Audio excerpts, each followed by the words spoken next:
This is RevTech Podcast, where we discuss everything from business processes to measurement and technical alignment. The RevTech mission focuses on effectively managing and optimizing the go-to-market strategy through methodologies, tools, and best practices. We discuss the success criteria and technical fit guides for decision-making and ensure solutions align with the business goals. In this episode, our guest is Greg Dickinson, the CEO of Omedym. It's great to have you on, Greg. How you doing? Really good. Thank you all very much for the invite. Looking forward to the conversation. We're happy to have you here. So let's dive right in. Give us the high-level overview of Omedym and what you guys do. I probably just butchered the name. You did. That's okay. So that gives me a chance to repeat it. Omedym. And if you're looking to how you remember it, just remember it's my demo spelled backwards. So that really is kind of the way it started. 5 years ago. I had exited a previous startup and kind of had some ideas that, hey, there's got to be a way to automate some of the selling/buying experience. And one of the areas that caused a lot of challenge was the demo, the product experience, the dreaded request a demo button on the website that, everyone clicks on and everyone abandons as soon as that form comes up that says, tell me everything about you so I can harass the hell out of you. So we, kind of started off our journey with, let's automate that, right? And we thought the best way to do that would be with video, but gosh, no one wants to watch, 90 minutes of video. So how can we make video watchable? Well, you do that by search. So what we do here at Omedym is we take any of your everyday content, sales presentations, demonstrations, positioning documents, whatever you want, you upload them into our platform and they become searchable inside the video, inside the PDF. So that's the technology baseline.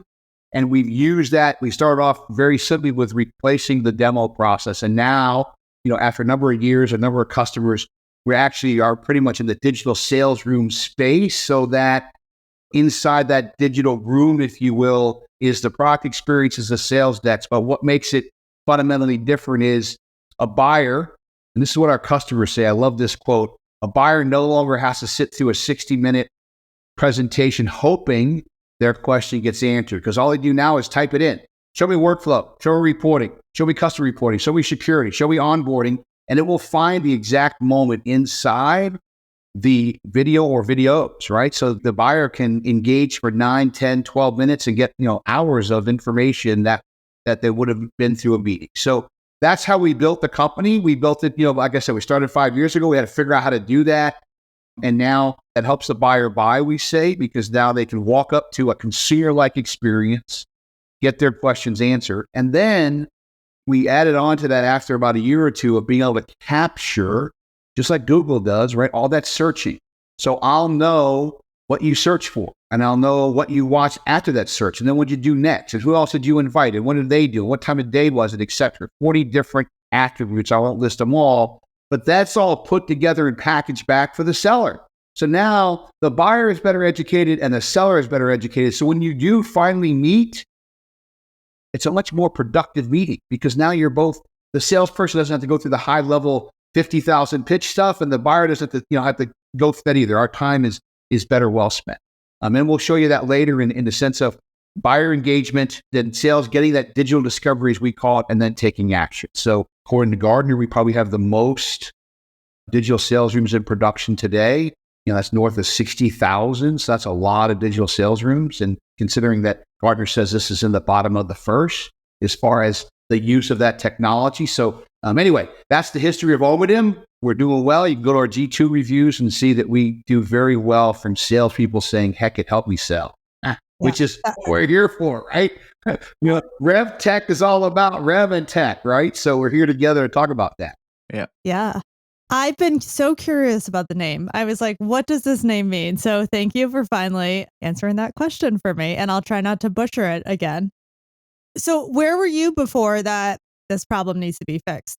Yeah, so I'm a serial entrepreneur. I've done 5 of them, and the last one was a company called Hyperos. We created third-party management, the compliance problem. And after building that business up from 0 to 100 and some odd employees, we were acquired by a private equity firm. And, kind of the last 2 years of that, our problem was complex, right? Because of who we were selling to. And We're selling to lawyers and compliance officers that, no disrespect to them, before us, their idea of automation was redline. It was what they did. And so we came in with, well, wait a minute, you have to score all these third parties with compliance and different types of regulations. So long story short, we had to invest a lot in the pre-sales. And I think anyone will admit this. Pre-sales is a hard job, and your chance of getting all A players is pretty slim, right? But you had to have them because you couldn't tell a prospect, oh, thank you for your inquiry. We'll get back to you in 3 months when we have bandwidth.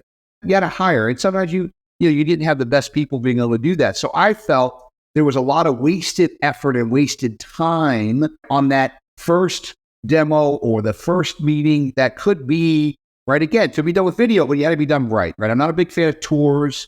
You're not going to catch me going to Costco and having to go through every damn aisle. I'd like to go in, get what I want, and get out, right? So, I think the idea of a video is authentic. It's real. As we tell our customers, if you swear in there, you say, damn, darn, leave it. It makes it real. It's what we all do, right? Occasionally it slips. But anyway, I saw that problem and felt there had to be a way to optimize the good resources, the best resources, to be focused where you want them focused, and help salespeople with the fact that these resources, although they think they're free, are not free, right? And I'm a pre-sales engineer at heart. I started Ariba in 1997. That was my job. And I believe it's an important part of the buying journey of the sales cycle, because at the end of the day, you're buying software. Have you ever bought a car without seeing it, test driving it? Probably not, right? So you're not going to buy software without, kind of, you want to drive and you want to be able to play. And sometimes product-led growth doesn't work for every single solitary product, right? And sometimes it's actually a detriment, not a help, because you get lost, confusion, you quit, right? So I honestly moved to South Carolina to kind of retire. And then, in about 3 months, realized that, well, I'm not going on the PGA tour, and bass fishing's not fun every day. So now what am I going to do? So I said, let me go back to that problem. How do I solve that? And Omedym was born. Yeah, it helps I've said this before.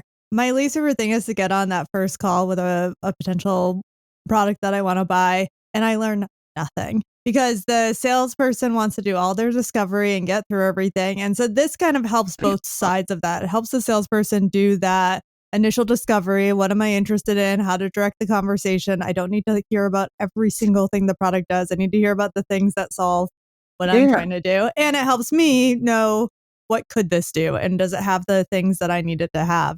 And think about, in some sales cycles, right, it's 3 buyers, some it's 15 or 16, right? And so wouldn't it be great, and it is great, if every buyer can come in and ask for the questions and get the answers to what's important to them? The tech buyer, the procurement buyer, the business buyer, the compliance buyer, they all have different point of views, different things that they need to know before they can bless, right, this decision. So to your point, it frustrates me to no end. We buy stuff here at Omedym, and I hate when the SDR, BDR gets on the phone. They're very nice and polite. They notice something on your wall and say, oh, Greg, you were in the Air Force, did that great, blah, blah, blah. By the way, what's the project? Is it budget? Who's the decision maker? And when is it going to go, right? That's what they want. And that's not a very endearing call to me. And fundamentally, right, I could have engaged them with Omedym, and you would have learned a lot more. And there's a stat out there, I think it was published by HubSpot, but you may be wrong, that said that today, with the requested demo and all the gated content, 50% of your buyers disappear, never to come back. And it's all because your internal process is geared towards today. I need to build pipeline today. If the buyer's going to buy 6 or 9 months from now, that's not really interesting to you. And by having all that process set up that way, that buyer, Greg, that may be interested in just learning more now, and in 3 months or 6 months, I'm going to buy when budget's available, you've now shooed me away. And that's just, I hate that. But that's just, that's me being me. I think it's also about business. It's when you're rushing your prospects to make a decision, I don't think it's a good way of doing business and selling. You need to ensure that the people are ready to buy. And like you mentioned earlier, this is a journey. And part of the journey is just to explore and get the questions answered. This is a very important part of the process, too big or too important to be neglected, but it's also expensive.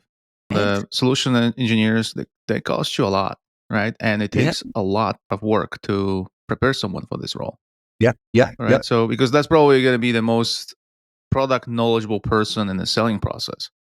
So think about that, right? And the customers will come with a variety of different problems, testing and probing your product, whether they can solve it. So getting these answers, I think it helps. And also sometimes the RFPs are extensive, and you don't want to invite provider that actually is not going the right direction, if you know what I mean. Sometimes the RFPs, they have hundreds of questions, and that's just a waste of time, to your point, right? Like, why would I invite someone and I already know that they can't do stuff, right? Yeah, And that's yeah. an interesting interim step that probably serves a lot of teams.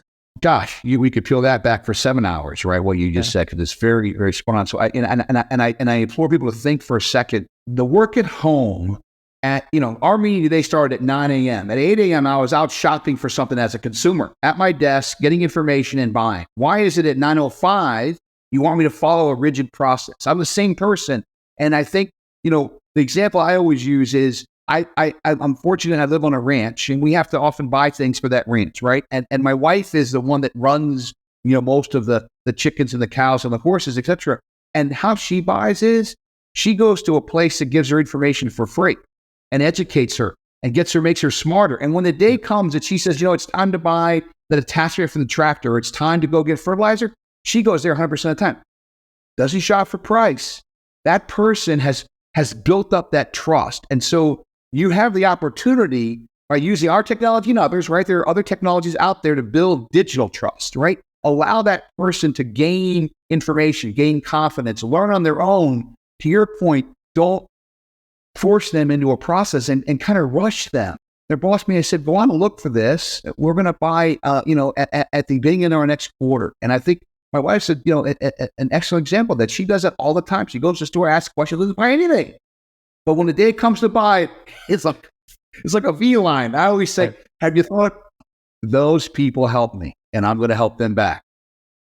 And I think, we're all human, right? In B2B, forget, I read an article about a month ago. It said, maybe you should have thinking about B to H. This is to human, because, we do spend a lot of money online as consumers, and we do like that experience. At least I do. I just bought a vehicle, and I did 90% of it online, went down, test drove a couple of dealerships, and then I bought it. I had everything I needed in front of me. Here's what I want, and et cetera, right?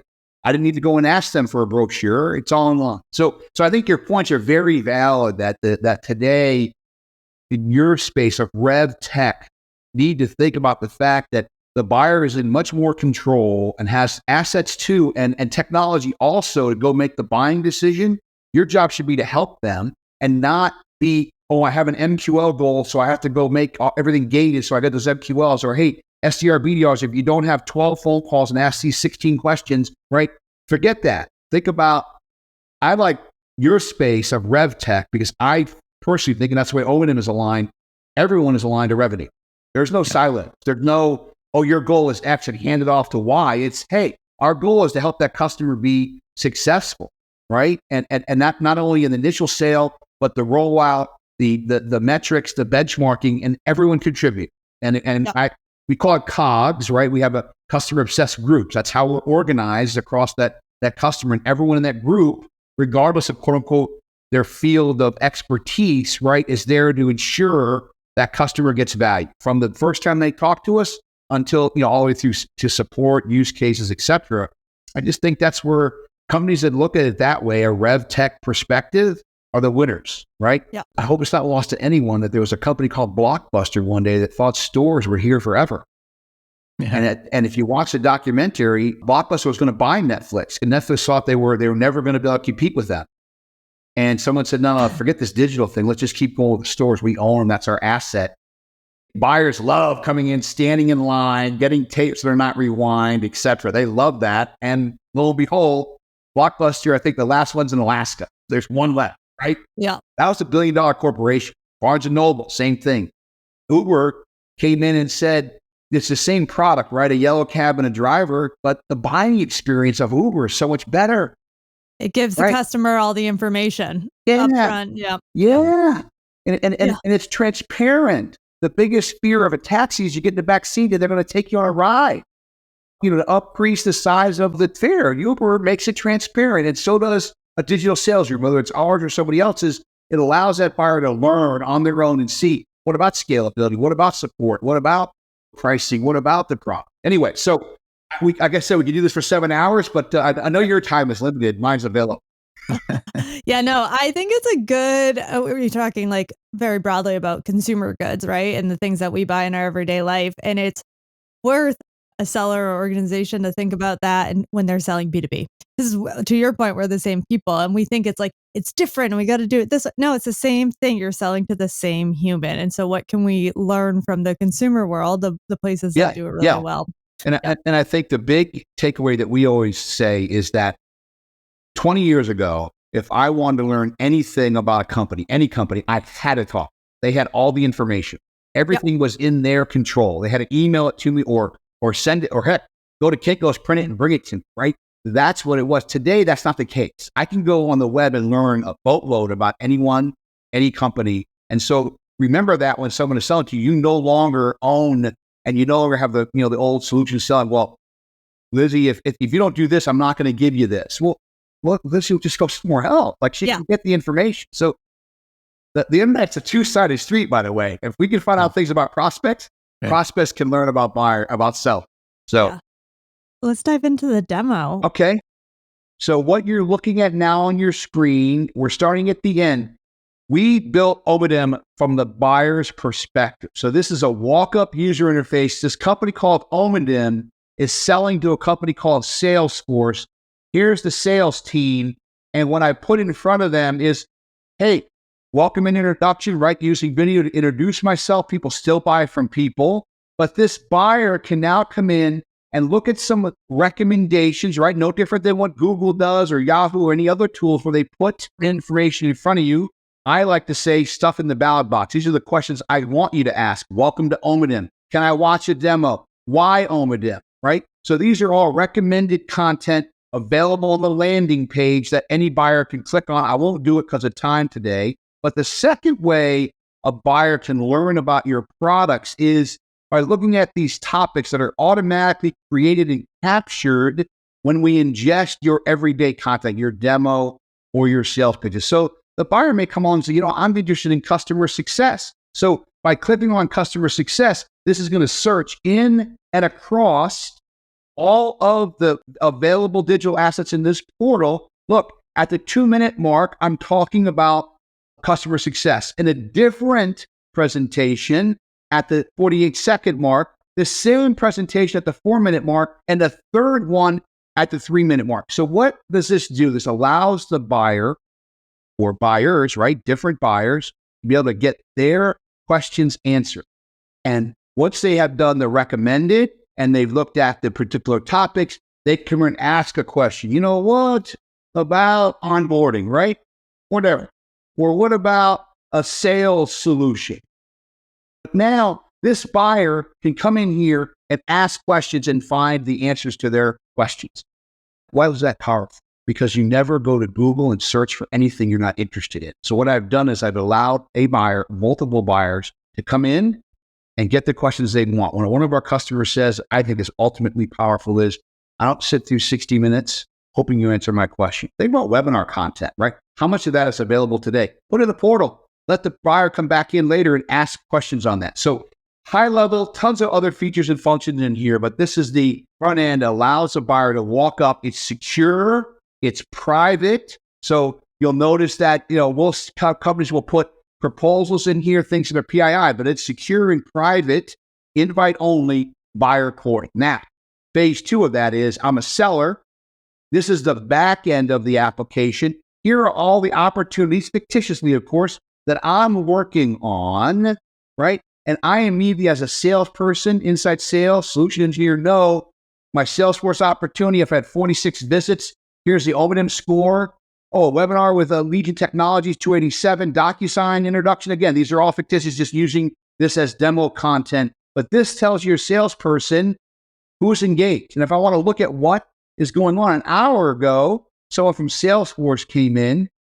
What do they come in for, right? So I can begin to drill in and understand 1 hour ago, Mark DeLuca. What did Mark do? So this is digital discovery. This is buyer intent. This is insight because this is Mark's visit 1 hour ago.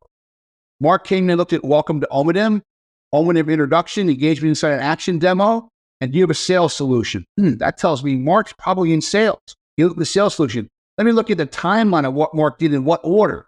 This gives me every morsel of information that Mark did, because this is where the digital discovery and the pattern recognition begins to come in.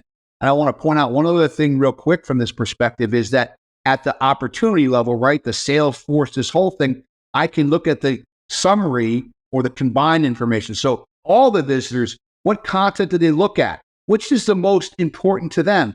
Well, you have a sales solution. How long to create a portal, right? This is all information, 4 minutes, 3 minutes, 3 minutes that people looked at, right? And I can, as a salesperson now, I'm smart as heck, right? I understand this company, what are they looking at and why? Salesforce, and why are they looking at my content? And then last but not least is where search comes in, right? So this is all the topics people search for by typing them in.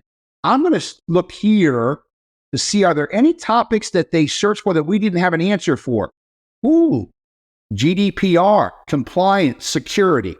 Could go into a lot of detail here, but why did I point that out? Because now the third leg of the stool, we showed you a moment ago, engagement. Then we showed you, this is what we call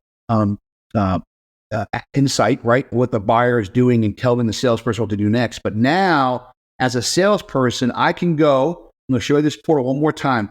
Look at it. This is how it looked a moment ago. But now the deal has progressed. The opportunity is moving forward.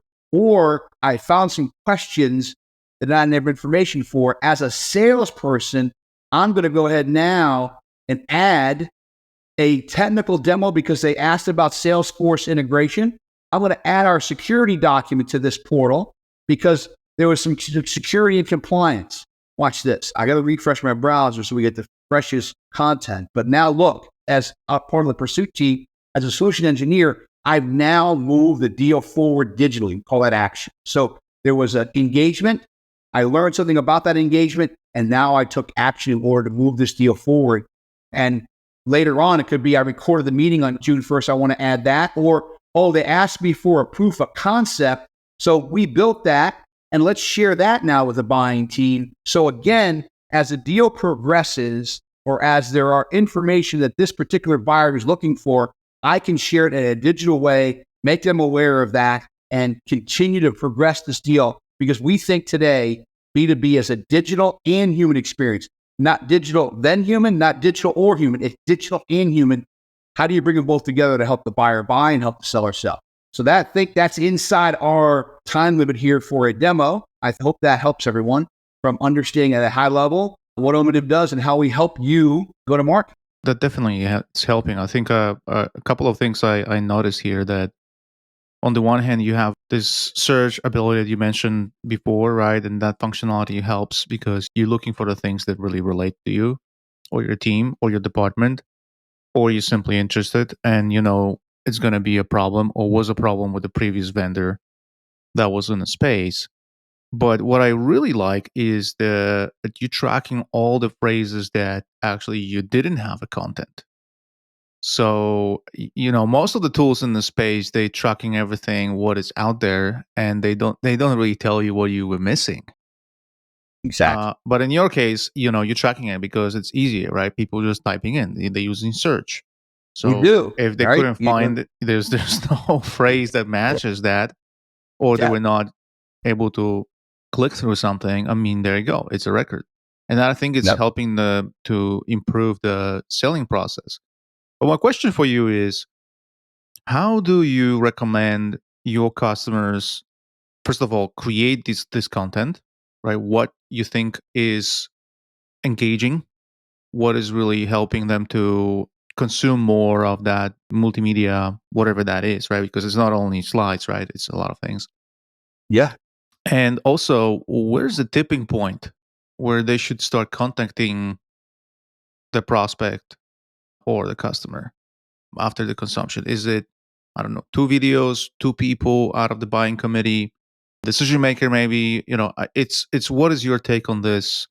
How they should follow up on this information, and what's the right timing and moment to do so? So I want to go back to your first statement about the search and not finding things first. And I want to that we learned, I'm being honest here, that I didn't think about this when I built Omedym, is that that search also increases the deal size. It's because, think about yourself, right? I go in to buy a truck, I'm going to buy trim package B, and then I start seeing the moonroof, and the new screen, and the truck cover, and all of a sudden I'm on the platinum edition, right? That's what happens in Omedym Portal. You come in thinking I'm going to buy a Salesforce solution. Next thing you know, you're like, well, what's this product thing? Cool, campaign management. That's interesting. And we see it across our customers when an Omedym Portal is engaged in an opportunity, that deal is bigger than when it's not, right? I think search has a lot to do with that. If you go to Google and start searching for things, right?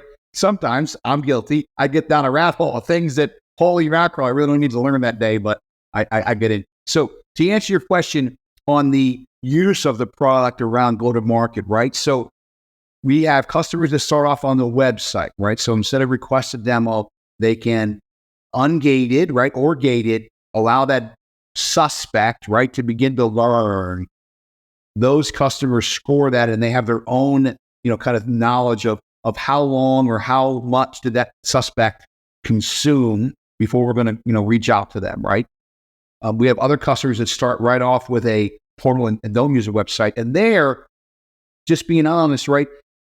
We don't advise them to use us for prospecting in the sense of sending out a blind email with a link in it. No one's going to click that link. I mean, if someone's telling you they will, they're BSing, right? I mean, I won't. I get them all the time from, trying to spam me. So what our customers tell us is that when they've used their other tools that they have, right, websites and emails and all these other ways and webinars and, services like yours to help people get interested in your product, then they most of the time will create a secure private portal like I showed you ahead of the first meeting. And that allows, first of all, a couple of things. One is you got them on the phone or you send them an email and they said, yeah, I'm interested, right? And then you say, okay, cool, I got your email address. Now what I'm going to do, Lizzie, is I'm going to send you an invite to a private secure portal so you can learn more about Omedym. So that's pretty cool. I send it to her. She'll go in, and that tells me a lot, right? Maybe she just want to keep me off the phone a little while. She does go in, right? That tells me something else, right? She invites other people in that portal. She invites her teammate. Now the buying team begins to materialize in front of my eyes. So then what we find is they have a meeting, right? We're not here to say there's no meeting, there's no sales, but they use the portal prior to the meeting, 2 weeks out. They get some information. The buyer gets some information. The meeting's more pointed. And then, right, they use that on a continuous basis, right, from that going forward.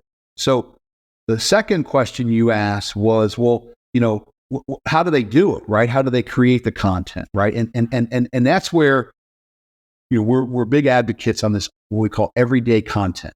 This meeting right here is everyday content. It happened. It transpired. It recorded it, uploaded into a portal, and it becomes valuable information, right, about Omedym, right, in this case. Webinars. Or, we've got customers, and they ask us their brand, where do we get started? What are the 10 most common questions based on where you want to target the funnel that a prospect asks? You all know, right? They all know what they can ask, and they rattle them off in 10 seconds. Do those. Whether that's a PowerPoint deck that you're going to walk someone through, right? High-level sales pitch, elevator pitch message. Whether it's the high-level overview demo. Doesn't matter. You want to create 3 minutes, 6 minutes, 60 minutes. We know one customer has, it's a 4-hour presentation that they did a customer thing. It's all in Omedym. Why is that every day? Because you record it and upload it, and now it's searchable. So I don't need to break it down into, that old rule that says YouTube has published it. The average watch time of video is 2 minutes and 20 seconds. But if I have an hour-long video and you search for workflow and it happens to be at the 40-minute mark, I don't have to watch all 40 seconds. So we say pick the 10 questions. And then once they get that done, right, that's enough on the website or enough to create that portal. Lots of customers say what really makes Omedym powerful for us is out of the 10 questions, 5 are the same per vertical, 5 are different per vertical. So let's go ahead and create those. And now we have a template in Omedym for our fin services, our pharma, and our CPG space. What's better if you're a prospect? Well, let me do it this way. I guess I'm guilty of this sometimes in the old days of you being in front of a pharma company and saying, if you were a bank, this would really look good. They're like, well, I'm not a bank. But you as a pre-sales engineer didn't have time to customize every single demo because oftentimes you're being rushed to go out and meet with that prospect. We call it show up and throw up demos, right? So this eliminates that. This allows that that company to say, yeah, we have a really good message for fin services and pharma and CPG. Let's use the introductory demo. So you'll find that there is a finite number of questions, right? It's not infinite about your product, your company. So do 10. You'll do a portal and they'll ask 3 questions. Salesforce integration. Oh, shoot, we didn't think about that. Boom, that's question number 11. What about integration? That's a new video. It's uploaded to Omedym. It's now available across every damn portal you have if you want it to be. That, a week later, you guys support Drift. Boom, there's another one, right? Et cetera, et cetera, et cetera. And now every day you can go into Omedym, upload the video. You can use a camera like I do a lot as the introductory to, hey, thanks for the meeting. Really appreciate it. Nice to meet you guys. You had some follow-up questions. I've included those here as follow-up, keeping the ball rolling in the opportunity. So I think that's where we see the most success from our customers is whatever you do, I don't care whose tool you buy, don't boil the ocean.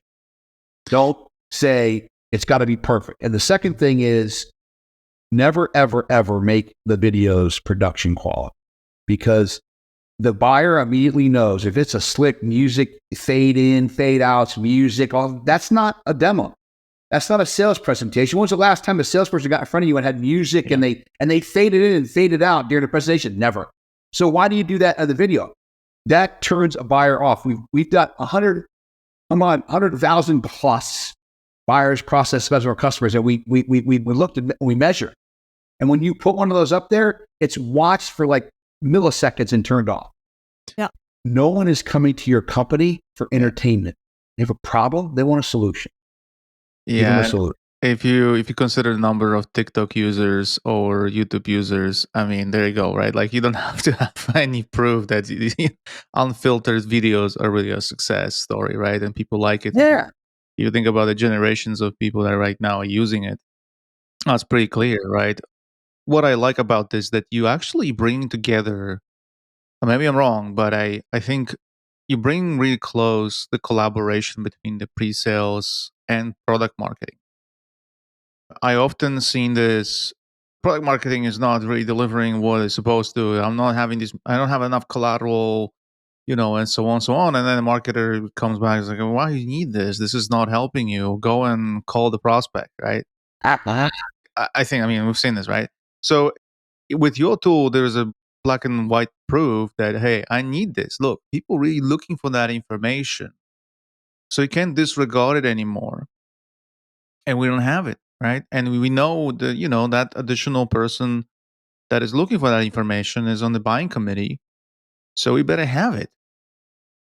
To your point, it doesn't have to be a collateral that really is polished. Exactly. It doesn't have to be polished. I don't have to wait for this to go through middlemen that will just make this pretty and put all the whistles on it, right? And it's like, no, it's just put the recording in. It could be, here's our product roadmap, right? How many times are you getting that question from the customers? Hey, I haven't seen your product roadmap. What is there? Like, what do you you know where that conversation goes, right? Like, hey, I have another vendor that looks better than you. You better show me, what are you currently working on, because I'm not going to renew with you. That's a big time collaboration tool for these two functions. Yeah. I lead partnerships, right? And I'm going to be the best at talking about our partnerships and how they work and what's going on with them. And what I do is I go and I train our sales team and hope, dear God, that they do it well. But I know they're not going to do it great because they have to go and present on 25 things. They have to be an expert on everyone. So now I can just go in and say, hey, let me tell you all about our Shopify integration. I can go deep in it. It's like, I can do it this afternoon. I could do it. Throw it in there. And now if someone wants to learn about that, they just search for that video. And the information that comes in it, one tells me what integrations do we need to go build that are coming up over and over again, or what product do we need to add to our roadmap that it's coming up clearly, as opposed to you can do this in Gong, but you have to know what to go search for. I have to know what integration might people be looking for that now I can go search for. This is actually giving you that readout. Yeah, bingo. Yeah. I mean, nothing better, right, than being able to scale your entire company. When I worked at Ariba, our CTO was a gentleman by the name of Craig Federici. Now, Craig happens to be now the SVP of all Apple engineering. So as you would imagine back then, right in the 90s, we wanted him on every deal. Intelligent as hell, incredible presenter, had a great, bedside manner, if you will. Craig has a job to go be CTO. How's it get now? In today's world, I could record Craig on this is our roadmap. This is how we scale. This is what makes us better than other solutions from a technical stack perspective. And I can put it in front of every customer. CEO message. Here's our vision. Here's our whatever, right? To your point, we have customers that use us for the partner strategy of having the partner give demos. They're like, gosh, we watch those. They're terrible. Okay. Allow them to use the Omedym portals to engage. And then you're putting your best in front of it. And I think you hit the nail on the head with this idea of all that buyer information, much more powerful than a phone call because you're on a portal and you're not afraid of asking a question that's going to embarrass you in front of your boss. Or you don't want to ask a question that would embarrass you in front of your team of going, gosh, why didn't Greg know about that integration, right? On the portal, I search for what I want answers to. That all gets regurgitated back to the pre-sales team, the sales team, and to your point, product marketing. What are they interested in? Think about it on the website, for example. You won't think, oh, this is what's hot for customers. And now all of a sudden you find, well, that's interesting. We busted our hump to go do all this stuff over here. No one's looking for that, right? They may be if you push it in front of their face, but if you allow them to search and they start looking at your partner strategy, your roadmap, how do you onboard? What's your support strategy? Now, guess what? They start asking questions about roadmap and support strategy. As a seller, they just ask some buying questions. That tells me I should really deeply engage with them and guide them through the process. And I think the feedback loop is incredible, right? In that area of who in the world has not advocated, you need to go out and talk to your customer. Okay, I do it every day. Tens of thousands of them every day. And the data flows back. We have a customer that's now using us for their education of analysts. 92 analysts follow this company. And they, instead of them having analyst day once a quarter, they now issue an Omedym portal. The analysts come in. Guess what? The very first time this happened, they were like, holy mackerel. They all went to this section of the PowerPoint or this section of the demo. We didn't even know that analysts cared about that. And we did a poor job of that. The next analyst portal that was launched, that was done much better. It gave them feedback. It made them aware of what the analysts are interested in. And they also were saying, hey, we also were able to push what we wanted the analysts to be interested in a non-obtrusive, kind of non-threatening, non-salesy way, right? Which is what it's all about. So yeah, I think that's a really excellent point that people forget about is the pursuit team and then the support of the pursuit team being knowledgeable and being able to share that content and information. Love it. Yeah. Who are you seeing as your like typical customer? Does it skew more to larger businesses, more complex products, less product-led growth-oriented companies? What's the best ICP? Where we get the most traction is in two areas. The first area is enterprise businesses. We're SaaS focused right now. We've had inbounds from other, but we're too small to go take care of financial services, CPG, et cetera. So focus on SaaS. But enterprise customers that sell into the mid-market or SMB, right? Because it's a more consumer buyer. It's product focused much more than enterprise selling. It's very expensive and your ACV is a lot lower. So the CAC costs are really, really important there. And, that buyer, right? Fundamentally, if you are let's just make this up. They're not a customer. Let's pretend, right? If you're DocuSign, you're selling to a real estate office. Everyone in that office has a day job. No one has a title, go buy software. So our solution helps them to engage with them. 38% of all engagement of our Omedym portals are done before 9, after 6 or on weekends. And I guarantee this is the 29th. Easter is Sunday. I guarantee that we'll have visits on Easter. People have a day job.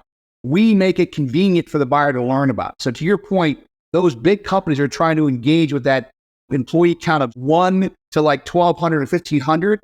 They really see a huge amount of benefit. That's fascinating. The like before 9 and after 6 p.m. Yeah. And it's so true because I'm in meetings all day. When a vendor's like hassling me throughout the day. I'm like, I didn't have time for that. Like I had to go and talk to my teams and sell myself. Yeah. I'll just be polite. Nothing gets me more upset than I want to learn about a product. I go on, their website and they say, here's my calendar. Every Tuesday at 2:00, we have a demo. Is that good for you? No, it's not good for me. How about Saturday morning at 9? The look on their face is like, what? What are you talking about? So I think that's important. And I think the next area is enterprise businesses. We have customers in this space that do sell that complex product, right? There's lots of moving pieces. There's a lot to be digested by the buyer before they can buy. This helped because, some sales cycles are 9-10 months. These portals stay open for 6 months and there's activity constant. And then I think the third area that we find is more walk-up business for us, and that is, the startup, right? The 0 to 50, 0 to 100 employees. They want to scale and they can't afford to scale by hiring a full team. And this allows them to use the website to broaden their reach. And then it's really cool. They hire 1 or 2 good people, and those people now are servicing 100 prospects where they never could do that before, right? So that's the area. Yeah, I think there's, as you were talking about it before, especially in the startups who are going to market, there's often a lot of like category education and creation, and that is challenging to do, especially when you only have a few people to do it. And this is a really good way to do that. I mean, you can slightly gate the content with an email, but you can let people go and learn about the category and what you're doing to a greater degree. Yeah.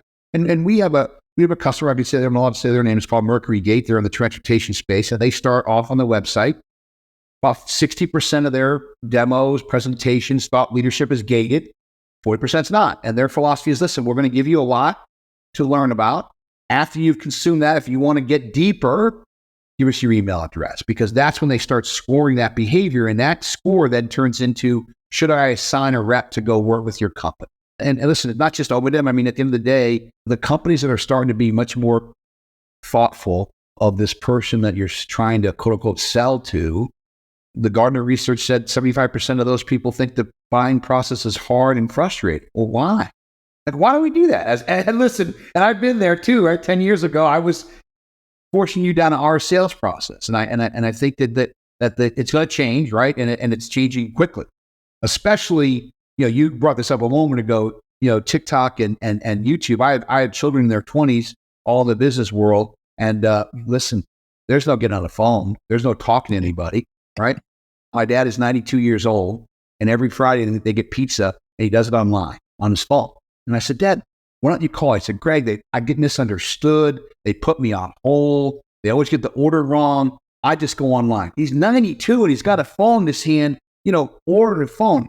And the bottom line is, it's much more convenient. And it's easier. It doesn't matter how old you are. It's easier. Yeah. It's pragmatic. Yeah. It's pragmatic. Yeah. So let the seller be the guide and not the controller of all data. If you're a business today and your only way to order is via the phone, there'll be another store in your location next year because it's not going to be you. Yeah, absolutely. It's I think it goes back to what you just said at the beginning. The buying experience, it's up to you, the seller, to create. Yeah. And I think that's why these stats are so bad, because a lot of sellers, they're just asking me for time on something that I don't have a time for. I don't know. Each of us is getting a lot of these emails every day, right? And I'm asking myself, why are you asking me for 10 minutes, even though it's a lie? Yeah. That's the first red flag in selling process. Why you I only like have one question, and there's 8 in me now. 10 minutes, even though we know it's not 10 minutes. Even if the 10 minutes would be a right time. Why are you asking me for my time without even offering anything? Like, I don't know you. And I'm busy as you are. Why you do it? And you know what? Yep. If I would get this, 1 out of 10 emails like this. No, it's other way around. I'm getting 9 out of 10 like this. I'm like, that's a bad experience. Yeah. Don't do this. Don't ask people for time if they don't have it, without offering anything. So I'm telling my sellers, you got to act like someone who is helping people. It's not about asking for a meeting on the first occasion. No, nobody will do this. unless there is a disaster going on in the company and somebody's just like asking for, something immediately. I need to survive. Just give me that. No, but that never happens. I hear these great bluebirds, someone just drops in my lap and they spend $1 million. That hadn't happened to me. If the three of us threw our credit cards on the table, we could build a multi-million-dollar business because cloud has made it affordable. But what that means is that 150,000 businesses are born every day. We use $50 million worth of AWS services. I don't pay $50 million for that, right? When I started Hyperos back in 2007, I had to go to Rackspace. And my biggest impediment to growth was the money to be able to afford a hosted solution for the big companies, right? That was reliable, that had rollover, had data security, had disaster recovery, etc. That cost me a fortune. I left there, my bill is $1 million a year, right? In that infrastructure.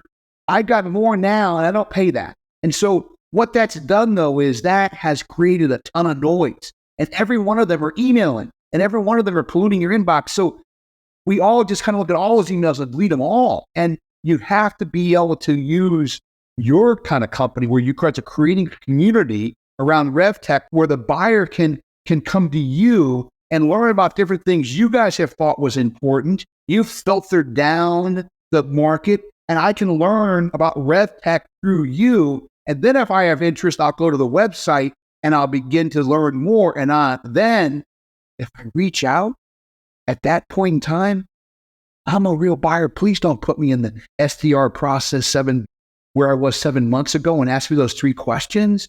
I'm educated. I went to RevTech. I learned a lot. I went to Omedym's website or any other people you guys have profiled. I learned more. That's interesting. Let me call these 2 or 3. I want more information. And then they put me through the gauntlet of the stupid process. Or I start getting the ridiculous gosh darn emails you just referred to. It says, hey, Greg, I need to ask you one question. And inside the email is 20. Right? We have a person on our team, I'm not going to tell you who it is, but it infuriates him that this happens. And he'll send back notes to me going, first of all, you're asking me for office supplies. We don't have an office.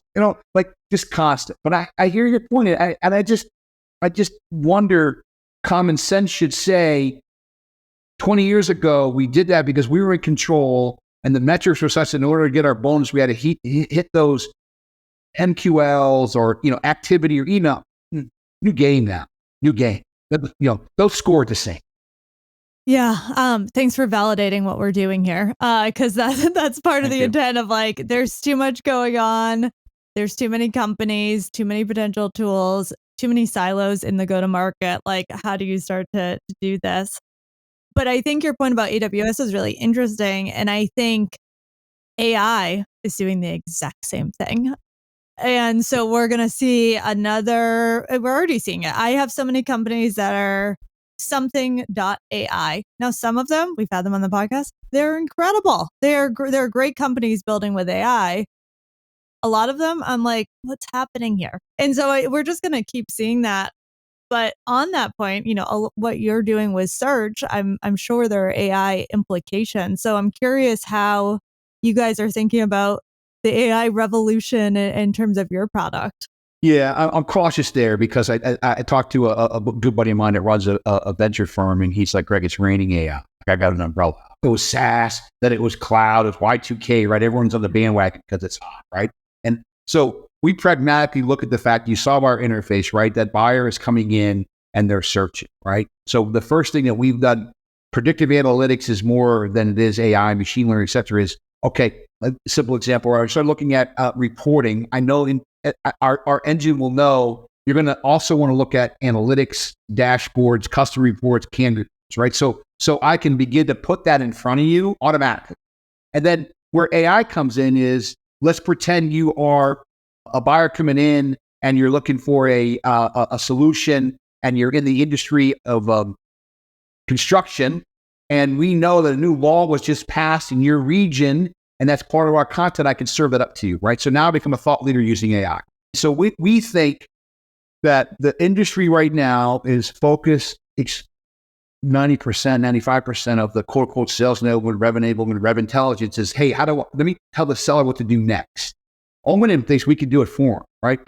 Based on search and based on AI, I can begin to understand that these are the patterns of a buyer. Let me put that in front of you, right? Let me help you buy, right? And I can begin to predict and answer 3 questions. Will they engage? Will they buy? The likelihood that they'll buy, and what do I need to do? What does the system need to do to increase that likelihood? And the holy grail, which it's in our lab right now, it's not ready for prime time, is what level of discount will increase the likelihood that they'll buy? Because everyone discounts just because, and it's not necessary. I bought a lot of things where if you didn't have to offer it to me, I would have bought it anyway, right? And yet it's the go-to. So we have a great data scientist that did a startup in the higher ed space, and he answered 2 questions for higher ed. If your son or daughter is accepted to University of Pittsburgh, will they enroll? Big problem for the universities, right? Because who's going to enroll? And then will financial aid increase that likelihood? Same problem as B2B. Will they buy, and what's the price that will increase that likelihood? So that's what we're using AI from that perspective. Again, on that context of that base product of search, but being able to augment that buying experience with relevant, predictable things you'll want. Listen, there's a reason why milk is at the back of the grocery store. They know pattern-wise, Greg never leaves without something else in his hand, right? And it's always the stuff at eye level, and that's the highest margin. It's on experience. I've never thought about that, and you are so right. No, I haven't. I'm just going through the world blind, apparently. Yeah. With the data that you have available, there's kind of endless opportunities for helping companies predict what they're doing. I think there's also a lot of partnership use cases. As you were talking before, this is great intent data. And I work for an account-based marketing platform, and it's like, okay, how do you start to augment that into your outreach, the ads you're serving based on the contacts that are coming in through the system? And so I'm curious, what partnerships have you invested in and seen be valuable? And are you seeing some of that of like the data in your platform getting pulled out to be enabled across other go-to-market that's where we strategies? see it, right? We see, again, I mean, it's our customers' data, right? At the end of the day, right? It's their private, secure portals of their opportunities, right? Tens of thousands of them. They know what's closed, what's lost, etc., and they can begin to farm that data back out and go, wow, that's interesting. Companies with 100 to 250 employees in the vertical of X, Y, and Z, we thought this was what made them buy. It actually is this over here. And the makeup of a business, certain businesses are risk averse, right? Some want to be on the cutting edge. You learn that based on what people search for, what people, what drives that person from inquiry through buy. We map that, right? Excuse me, for the seller. But that's where businesses are starting, right, to get a little bit smarter on, some call it the modern seller, right? Some are looking at that cadence of what to do next. I think some of that's a fool errand, and I think a lot of their AI is being built on CRM data, and CRM data is stale, incomplete, and wrong, right? Anyone that's ever been in a sales role puts whatever they want and what they need to in the sales CRM system in order to keep their job for the quarter, and then they start over again, right? They do, or they put information in that that just masks what they're doing because they're afraid someone's going to poach their territory, right? So that data, building an AI model, we see a lot of bad AI, right? And there's going to be a lot more bad AI until it kind of filters down into the legit stuff. Just like when the first, to your point of the buyer intent data, when those first systems, Bombora and 6 Sense came out, right? A lot of it was erroneous, right? Now they're getting better at it. They've been in business for a long time, although the new rules around third-party cookies are going to impact that dramatically. And so we look at ours as saying, you're in a portal, it's private, secure, that data becomes available. So yeah, it's the first party data is obviously going to become more and more valuable. For sure. We talked a lot of tools that are helping to automate the data that goes into the CRM, which I think is super helpful. And one of the things a lot of them say sometimes is like, and we let the salesperson edit it, and it's not, and every once in a while I'm like, don't let them edit it. Let's just actually see what's happening here. We'll probably get a better read on it than how a salesperson is going. And I think there's a balance there, but it's a good point around CRM data. Yeah. I think there's plenty of room here to improve that process, especially if you have an AI that actually understands the intent of the conversation, right? So sometimes the reps just wrongly interpret the intentions on the buyer side, or they on purpose put some information that is maybe wrong. And I think the AI will just eliminate that. So Yeah. with the volume of these calls and the conversations, I think that's going to happen. Yeah. No, but I think you're right, because I get 20, 30 emails a week from companies trying to sell me stuff around, congratulating me on the success of third-party management. That was my previous company. Yeah, I was there 9 years, and I was a startup, and but I'm not there anymore. But AI went and got that, right? Because it's publicly available. It's on LinkedIn. They got it. They grabbed it, and boom. Now they run an email, and that immediately gets deleted, right? And some of the AI stuff, you can kind of tell that no one wrote that. And I'm not game, but it's new, like any other tool in life, right? The more you use it, the more it gets refined to what it gets better at what it's doing, and you know where to point that tool. Not every tool, we're not good for everything, right? I want to be, but we're not. Just like I said, we're not good for prospecting because no one's going to click on a link. I could, verbose and tolerate. Oh yeah, you can use this anywhere. That wouldn't be legit, right? That would be a little bit of an email that's wrong. Why do that? Why bother? Your product could inform prospecting and like what should you be talking about and but it's not going to be the tool that helps do it beyond that. Yeah. I'm curious to hear in terms of like market trends, where are things heading? What are a couple of companies that you think are doing really cool things in the go-to-market tech space, whether it's competitors or tools that you integrate with, or just tools maybe that you personally use that you're excited about? We've been using G2. I think there's some good and bad, but at the end of the day, we found that gave us, some good data, right, on at least what companies are in there. There are other ones that we're exploring that kind of compete with them. Obviously we think HubSpot is our marketing automation platform, and I think that's gotten a lot better. We're a Salesforce, CRM shop, but I watch a company, DocuSign, a lot because I think that they kind of went really great and they kind of had a little lull for a while, but I think now they're back on track of how to help the buyer, right? They're doing a lot of stuff around community, a lot of stuff around product-led growth. I always use this, this proxy and say that when Benioff and Salesforce came out with SaaS, it required two things: a different business model, perpetual to subscription, and on-prem to SaaS. Everyone thought overnight would happen. It took like 10, 15 years for companies to move to that. And I think the same thing with product-led growth, right? There are some companies that have found, some are no-brainers, Calendarly, right? Like Omedym, 100% product-led growth. I think we are a bridge for companies to do that. So we see some companies are trying to go down that path, and we're interested in talking to that. But I think there are, some companies are really starting to get their head wrapped around this, much more different approach for go to market. But you know what? It's slow, right? I mean, you're going to a company. It happens all the time. I'll talk to someone on a Monday, and they're like, "Oh my gosh, why did I think of that? Oh shoot, this is so simple."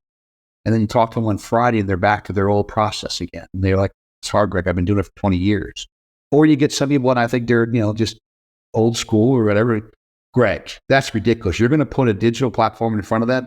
If I can get Lizzie on the phone, I can convince her to buy. I'm like, no, you can't. Like that those days are gone, right?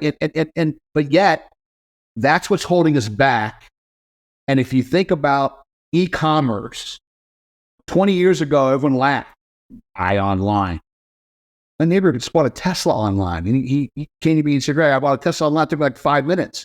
When I buy SaaS software, it takes like 5 months, right? But we're much more comfortable now. And why? Because they looked at everything that added friction to the process and removed it. Like, look at what's that CarMax.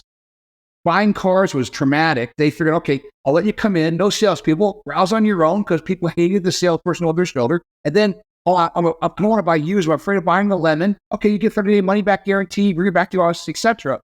They eliminated the friction. And I think if B2B doesn't eliminate the friction, they're out of business because e-commerce has shown us what can happen. The amount of business done on e-commerce, gosh, I buy more online than offline.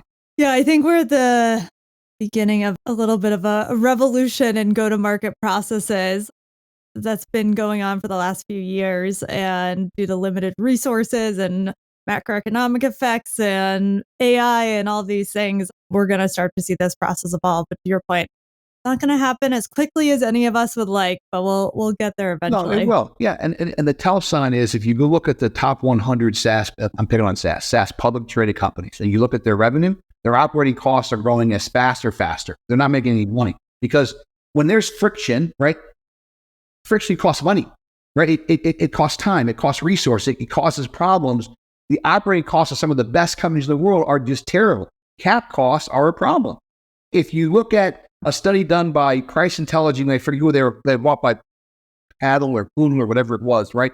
They did a study that showed that over the last 5 years, cap cost is up 70%. That means you're putting more people, more technology to sell to the same buyer. And now the current data shows that the payback time for a SaaS 3-year transaction is 27 months. What happens if they churn? Get 8 months of profit on a 3-year deal because it costs you so much to sell it, and they churn. One churn, right? You ruin 4 customers because that took that long to pay it back. Got to change, right? The economics are just not what they used to be, and the old adage of grow at all cost, done. No longer acceptable. Look at asking the rule of 40 on Wall Street's now starting to say you need efficient and effective growth. We're getting into an economic study now, but but it's important. It is important where this is going to go based on that, because this free money period is over. Bingo. Right. So people need to really shift their mindset towards something that is more effective and frugal, if you like, in terms of spending. Right. So what you said about a competition that will cost you a lot, people will start feeling it. Yeah. Because a lot of these areas we're siloed, they're just crowded. So you can't have multiple winners that are going to stand on the podium, right? If you don't have the resources, you probably need to pivot into something else or be extremely, extremely effective with your spending. Yep, on both sides of the equation. So I think you guys, what you guys are building is perfect timing, right? Because I think we all want to go to an unbiased, which is what you are, third-party resource, where people want to go and what they can afford and how they learn, right? Is what you guys have gone out and researched and found come that you think are interesting. Someone will look at it. Someone will look at this hour and say, not interested. Okay. Others will say, well, that's pretty. I never thought about that. No, cat costs, geez, that no wonder, et cetera, right? I'll get some thought-provoking ideas, and then they'll look at other providers and go from there. So I think the timing is, is good. I always tell my team, where do my buyers hang out? They're not on email and they're not taking cold calls. So let's go find out where they're hanging out. Yeah. I think a great place to end is something you said, which was friction costs money. And I'm going to start saying that anywhere and everywhere that someone will listen to me. So thank you so much for your time, Greg. This was a great episode to really think about go-to-market overall and learn a lot more about what you guys are doing. Thank you. I appreciate the invite. It was a very engaging conversation, and I'm glad we did it. Thanks for listening to this episode of the RepTech Podcast. Please subscribe on the listening platform of your choice and leave us a review to let us know how we're doing.